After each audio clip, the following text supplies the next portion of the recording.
શ્રી ગણેશાય નમઃ. કૃષ્ણ કનૈયા લાલ કી જય. ભાગવત ભગવાનની જય. ભરતજીનું ચરિત્ર વર્ણવાશે. આ અગાઉ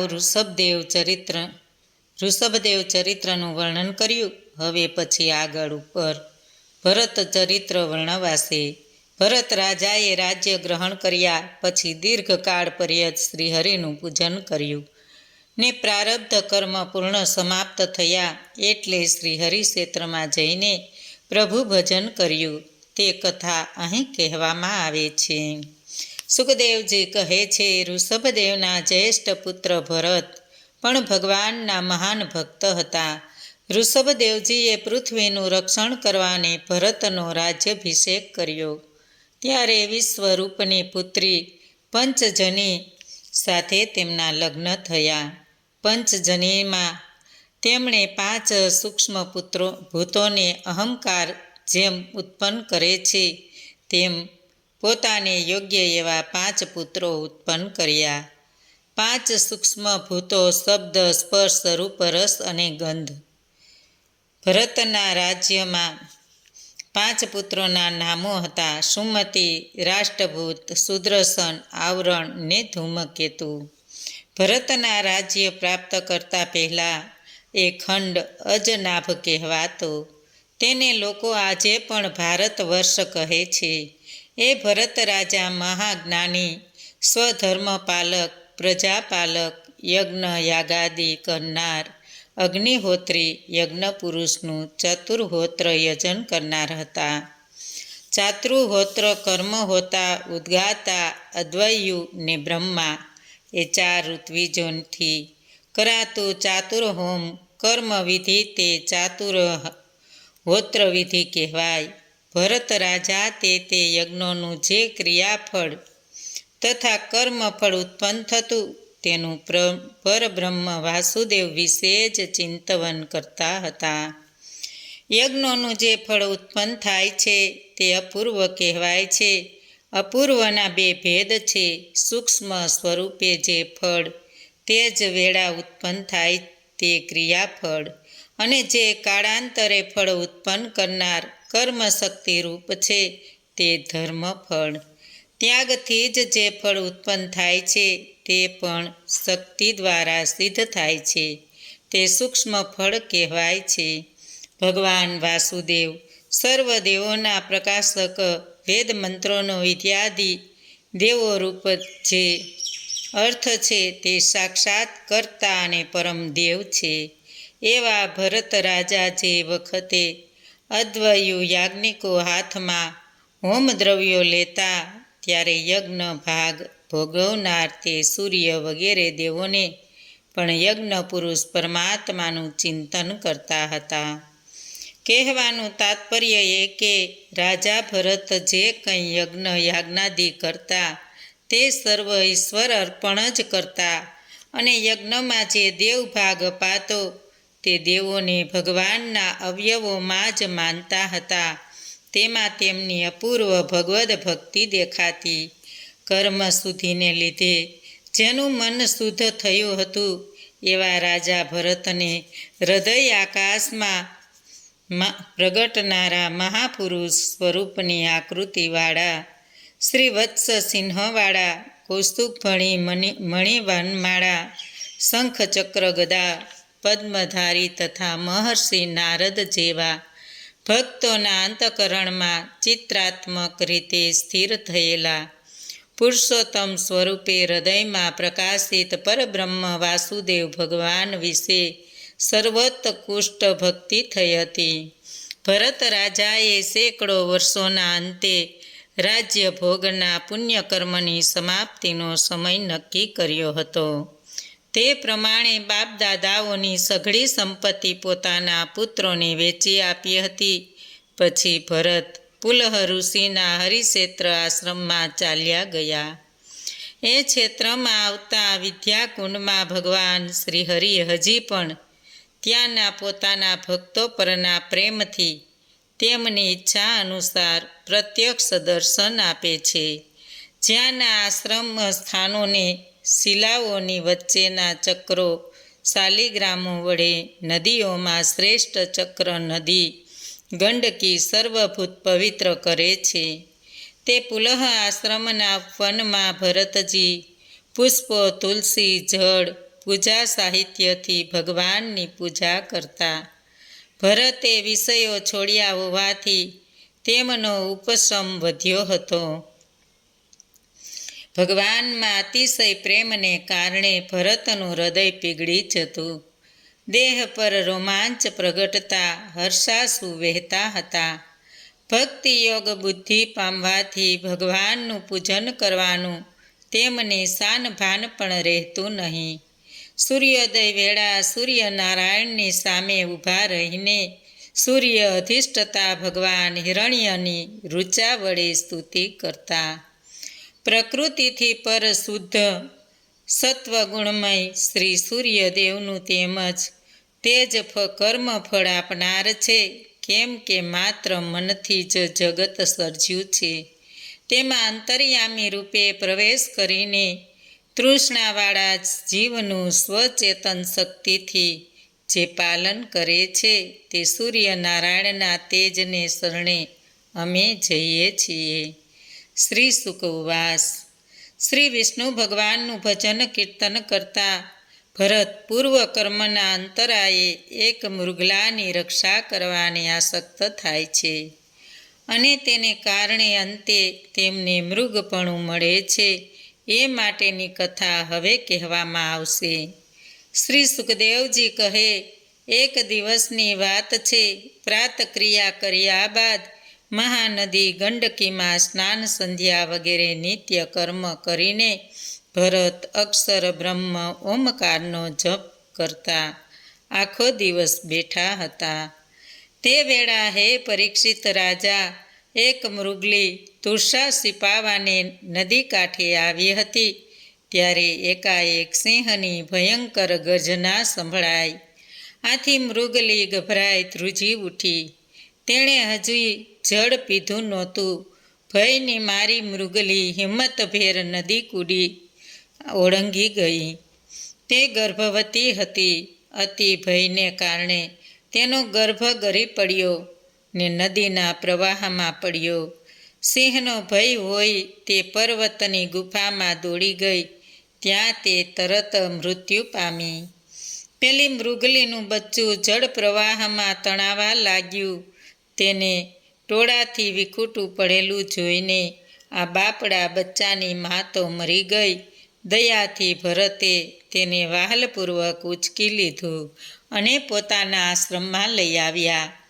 પછી તો ભરત તેને પોતાના બાળક પેઠે વ્હાલ કરી પોષણ કરવા લાગ્યા. લાડ લડાવવા લાગ્યા. મૃગલીના બચ્ચાને ઉછેરવામાં રાજર્ષિ ભરત એટલા તો ઓત્રપોત્ર થઈ ગયા કે ધીમે ધીમે સ્નાન, ભગવાનની પૂજા વગેરે બધું જ છૂટી ગયું. અરે આ મૃગબાળ કાળચક્રને કારણે પોતાના સંબંધીઓના ટોળાથી વિખૂટું પડી ગયું અને મારે શરણે આવેલું છે. તે મને જ માતા પિતા બંધુ સાથી માની મારી પાસે હળી મળી ગયું છે. માટે મારે તેનું બરાબર જતન કરવું ઘટે. શરણે આવેલા એ મૃગબાળની ઉપેક્ષા સી રીતે થાય? આને લીધે હું સ્વાર્થથી ભ્રષ્ટ થઈશ એવી દોષ દ્રષ્ટિ રાખવી મારે માટે યોગ્ય નથી. બસ પછી તો ભરત એ મૃગબાળની સાથે ને સાથે લઈને ફરતા, બચ્ચાને આશીષ આપતા, હે વત્સ, તારું સદાય કલ્યાણ થાઓ. મૃગની પાદપંક્તિથી આકર્ષાઈને ભરતનું હૃદય વ્યાકુળ થતું હતું. આમ એ યોગ તપસ્વી ભરતને મૃગબાળ રૂપે પ્રારબ્ધ કર્મે યોગચર્યા તથા ભગવત આરાધનાથી ભ્રષ્ટ કર્યા હતા.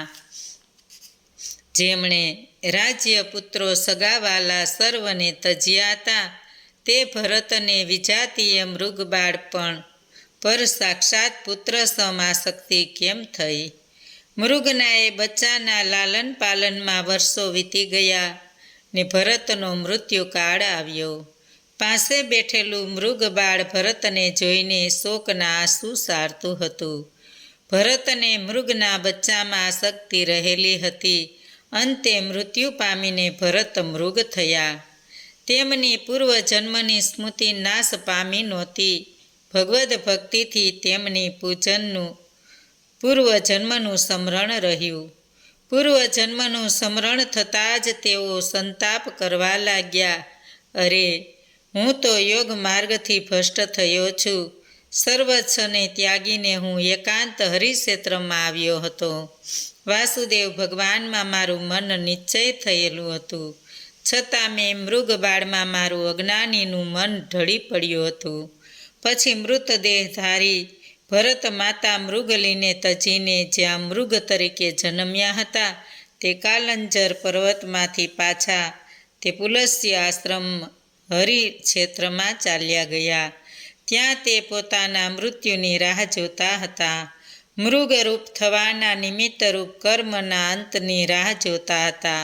અંતે તેમાં પણ તેમનો મૃત્યુકાળ આવ્યો. ત્યારે પવિત્ર તીર્થ જળથી ભીંજાયેલું મૃગ શરીર તેમણે છોડી દીધું.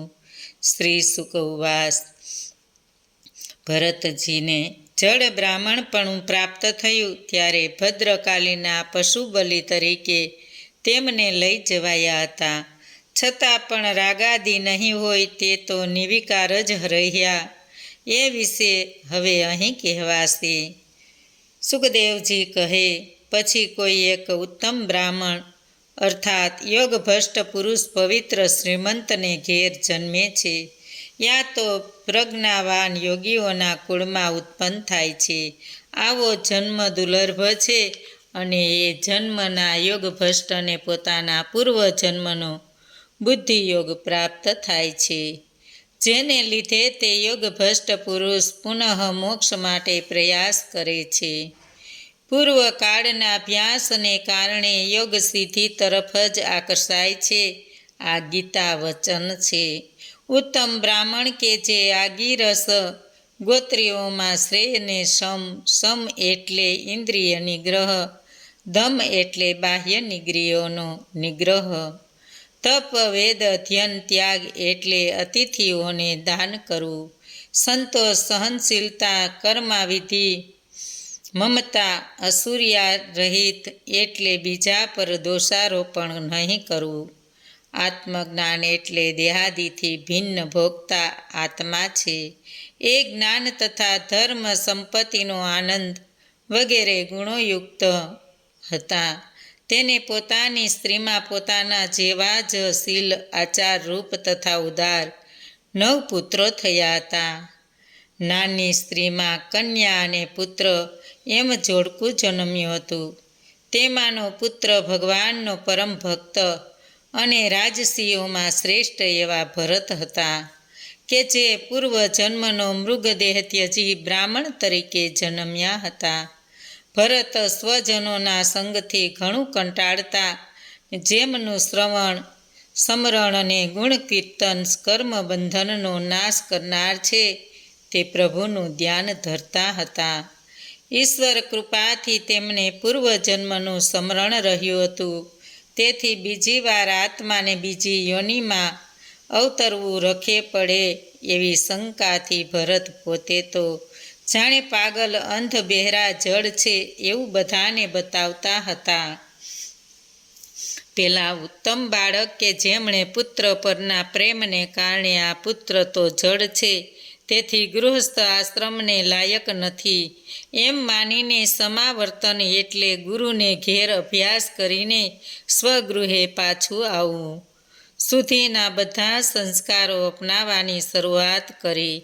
યજ્ઞોપવિત બાદ શૌચ આચરમનાદિ કર્મ નિયમોને જે તેમને ગમતા નહોતા તોય પુત્રે પિતા દ્વારા સુશિક્ષિત થવું જોઈએ એમ વિચારીને તેને શીખવ્યા.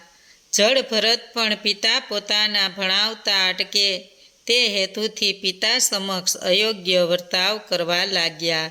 પિતાને વેદાધ્યાન પહેલાં વ્યાહિતિઓ એટલે ભૂભવ સ્વઃ એ 3 વ્યાહતિઓ ઓમકાર તથા શિરસ પ્રાણાયામ વેળા ગાયત્રીને અંતે બોલવું ગાયત્રીનું શિરસ સહિત ત્રિપ્રદા ગાયત્રી ભણાવવા માંડી ને ગ્રીષ્મ તથા વસંત ઋતુના ચૈત્રથી પછીના 4 માસ સુધી જળ ભરત ભણ્યા એ ખરા, તો પણ પિતા તેમને બરાબર ભણાવી શક્યા નહીં. ટૂંકમાં 4 મહિના પૂરા થવા છતાં જળ ભરતને કશું જ આવડ્યું નહીં. બ્રાહ્મણ પિતાને પુત્ર પ્રેમ હોવાથી તેમણે પિતા ધર્મ બજાવવા માટે વેદાધ્યાન, પવિત્રતા, વ્રત, નિયમ તથા ગુરુ અને અગ્નિની સેવા આદિ બ્રહ્મચારીના કર્મો જળ ભરતને નહીં ગમતા હોવા છતાંય શીખવવા તો માંડ્યા, પણ પિતાની આશા પૂરી થઈ નહીં. છેવટે કેટલાક વખત પછી પિતા મૃત્યુ પામ્યા. પછી નાની સ્ત્રી પોતાના જોડકા બાળકોને શોકને સોંપીને પતિને માર્ગે વળીને મૃત્યુ પામી.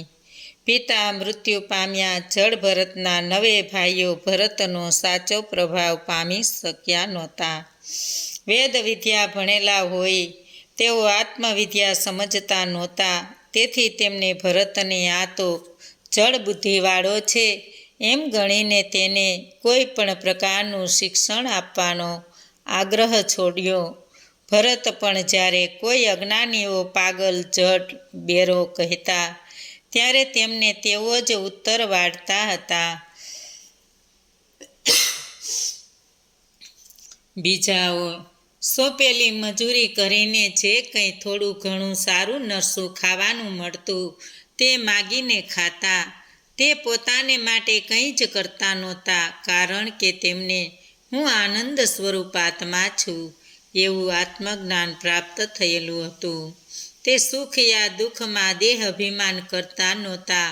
ખુલ્લા શરીરે તેમ ઋતુઓના ટાઢ તાપ, વરસાદ વગેરે પ્રાણીવત સહન કરતા. ગમે ત્યાં ભૂમિશયન કરતા હોવાથી તેમનું શરીર પણ મેલું ઘેલું રહેતું. તેથી લોકો ભરતને અધમ બ્રાહ્મણ ગણીને તેમની અવગણના કરતા હતા. જળ ભરત તો હંમેશા અવધૂત વેશમાં જ ફરતા રહેતા.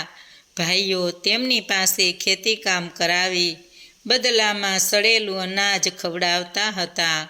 ભરતને મન તો તે પણ અમૃત તુલ્ય હતું. એટલામાં કોઈ શુદ્ર સોર રાજા નિસંતાન હતો. તેને પુરુષ બલિ ચડાવવાને માટે બાધા રાખી. સેવકોને કોઈ પુરુષને પકડી લાવવા આજ્ઞા કરી. દેવયોગે ચોર સેવકોએ જળ ભરતને દીઠા. ભરતને દોરડાથી બાંધીને દેવ મંદિરે લઈ ગયા.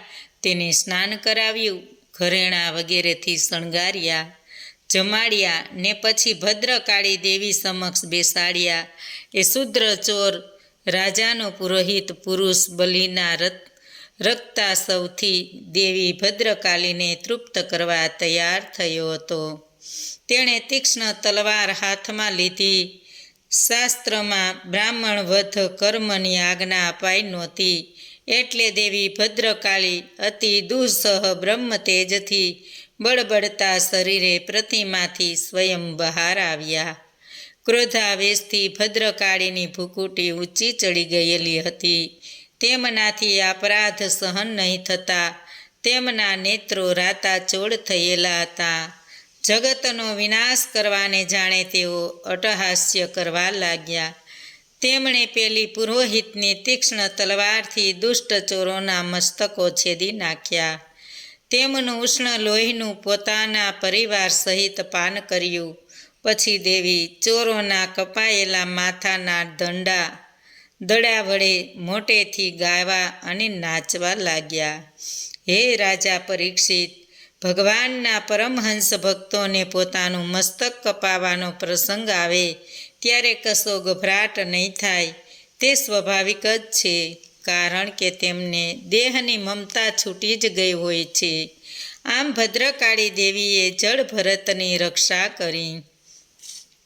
શ્રી સુકવ્યાસ રાજા રહગુણે પોતાની પાલખી ઉપાડી દોડતા જળ ભરતનો તિરસ્કાર કરીને પોતાના દુષ્ટ વાક્યોના પ્રત્યુત્તર પરથી પીછાણીને તેમની ક્ષમા માગી અને દેવીના પશુ તરીકે ધસડાતા છતાં જળભરતે જે નિર્વિકારતા દર્શાવી તે અજ્ઞાની અને સર્વજ્ઞ બંનેમાં સમાન જ દેખાય છે. માટે જળભરતનું સર્વજ્ઞપણું સિદ્ધ કરવા માટે હવે અહીં રહગુણની કથા કહેવામાં આવે છે. શ્રી સુખદેવજી કહે, એકવાર સિંધુ અને સોવીર દેશના રાજા રહગુણ તત્વ જાણવાની ઈચ્છાથી કપિલ મુનિના આશ્રમ તરફ જતો હતો. ત્યારે સુમતી નદી તટે તેની પાલખી ઉપાડનારા નાયક પાલખી ઉપાડનાર અન્ય પુરુષોની શોધ કરવા લાગ્યા. દેવયોગે બ્રાહ્મણ શ્રેષ્ઠ જળભરત મળી ગયા. આ તો હષ્ટપુષ્ટ યુવાન છે ને ગધેડાની જેમ ભાર ખેંચશે એમ માનીને વેઠે પકડેલા મજૂરો સાથે જળભરતને પણ બળાત્કારે પકડ્યા. પાલખી ઉપાડવાને અયોગ્ય હોવા છતાં ભરતે પાલખી ઉપાડી. પાલખી ઉપાડીને ચાલતી વેળા ભરત પોતાના પગ નીચે કોઈ કીડી કે જંતુ નહીં દબાય ને જીવ હિંસા રખે ન થાય તે રીતે બીજાની પાછળ પાછળ ચાલી રહ્યા હતા. બધાની ચાલ સરખી નહીં રહેવાથી પાલખી વાકી ચૂકી થતી હતી. રહગુણ રાજાએ વાકી ચૂકી પાલખી જોઈને પાલખી ઉપાડનારને કહ્યું, અરે ઓ પાલખી ઉચકનારાઓ, બરાબર ચાલો, પાલખી વાકી ચૂકી કેમ ઉપાડો છો? રાજાજીનો ઠપકો સાંભળીને શિક્ષાથી ભયગ્રસ્ત મજૂરોએ રહગુણને કહ્યું, હે રાજન, એમાં અમારી ભૂલ નથી. અમે તો બરાબર પાલખી ઉપાડીએ છીએ, પણ આ ભરત વેઠિયાને હમણાં જ જોડેલો છે, છતાંય પાધરો ચાલતો નથી, તેથી અમે બરાબર ચાલી શકતા નથી. રહગુણે વિચાર્યું, સંગ દોષ બીજા સંગોને પણ લાગે છે. રાજાને ક્રોધ ચડ્યો. જળભરતની ઠેકડી ઉતારતા તેણે કહ્યું, તું ખરેખર શ્રમિત થયો છે, કારણ તે એકલાએ લાંબા રસ્તે પાલખી ઉપાડી છે. તું શરીરે મજબૂત નથી, તારું ઘડપણ થયું, તારા જોડીદારો પણ તારા જેવા નથી. રહગુણે વક્રોક્તિ કરવા છતાંય ભરત તો પહેલાંની જેમ જ પાલખી ઉપાડી ચાલવા લાગ્યો. પાલખી વાકી ચૂકી જ થતી હતી, તેથી રાજા ગુસ્સે થયો ને બોલ્યો, અરે તું આ શું કરે છે? તું જીવતો જ મરેલો છે, મારી આજ્ઞાની પણ અવગણના કરે છે. હવે તો હું તને શિક્ષા કરીશ. રાજા રહગુણને રાજા હોવાનું અભિમાન થતું. રજોગુણ તમોગુણ યુક્ત થઈને તે ભગવાનના ભક્તનું અપમાન કરતો હતો. તે રાજાના વચન સાંભળીને ભરતે હસતા હસતા લેશ માત્ર અહમ વગર કહ્યું, હે રાજન, મેં તને જે વક્રોક્તિથી કહ્યું તે સાચું જ છે. તે મારી મસ્કરી કરી નથી. ભાર નામનો કોઈ પદાર્થ હોય, ઉપાડનાર દેહ સાથે તે સંબંધવાળો હોય અને તે દેહ સાથે મારે કોઈ સંબંધ હોતો હોય તો તે મારી મસ્કરી કરેલી ગણાય. પણ તેવું નથી. જનારને પ્રાપ્ત કરવાને યોગ્ય સાથે મન કોઈ સંબંધ હોય તો તે મારી મસ્કરી કરી ગણાય. પણ તેવું નથી.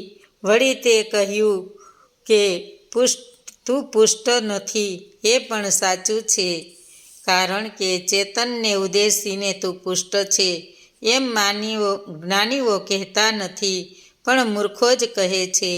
તું પુષ્ટ છે એ દેહને લાગુ પડે છે, આત્માને નહીં. સાચું છે કે દેહ પુષ્ટ છે, હું પુષ્ટ નથી. દેહના ધર્મો ભૂખ, તરસ, ભય, રોગ, વૃદ્ધાવસ્થા, નિંદ્રા, ક્રોધ, અહમ, શોક વગેરે પણ મને નથી, કેમ કે હું દેહ સાથે જન્મ્યો નથી. જ્યાં સ્વામી સેવક પણ હોય ત્યાં સેવક સ્વામી ભાવ હોય. આજ્ઞા કરવી અને કામ કરવું એ બંને સ્વામી તથા સેવકનું કામ વ્યવસ્થિત કહેવાય. પણ જ્યાં તે અવ્યવસ્થિત હોય ત્યાં સ્વામી ઉલટું થઈ જાય. રાજા અને સેવક ભેદ દેખાય છે. તે બુદ્ધિનો જ અવકાશ છે. સ્વામી અને સેવક એ બધું તો વ્યવહારમાં છે, વાસ્તવિક નથી. તો રાજા અને સેવક કોણ? હું પાગલ ઉદ્ધતની પેઠે જળની જેમ વર્તું છું, પણ હું સ્વસ્વરૂપને પામેલો છું. તો પછી મને શિક્ષા કરવાથી શું વળશે? તે વ્યર્થ જ જશે. બોલો કૃષ્ણ કનૈયા લાલ કી જય. ભાગવત ભગવાનની જય. આજનું ભાવપુષ્પ શ્રી કૃષ્ણ અર્પણમ.